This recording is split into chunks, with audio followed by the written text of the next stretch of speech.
Opening a Lloyds Bank account online is pretty easy thing to do. Today I'm going to teach you how you guys can open a Lloyds Bank account in online. So for that you have to be at your browser and you need to search for Lloyds Bank account. Now after that you just have to open a current account online. You just have to click on that and you will be at their homepage. And here you have to keep on scrolling down until you see this these options. So you just have to select any of the option, any of the account that you want to make. So suppose you want to make this account, so I'm just going to click on this platinum account. So I'm just click on that.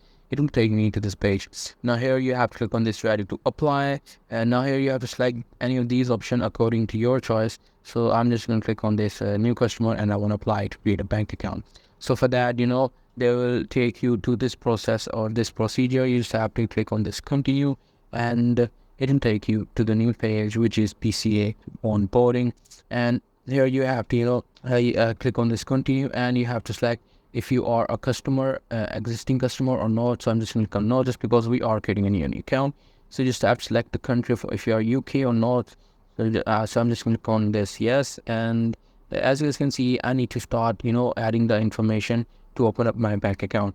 So that's pretty much it. That's how you guys can open a Lloyds Bank account online. Hope you guys find this video helpful.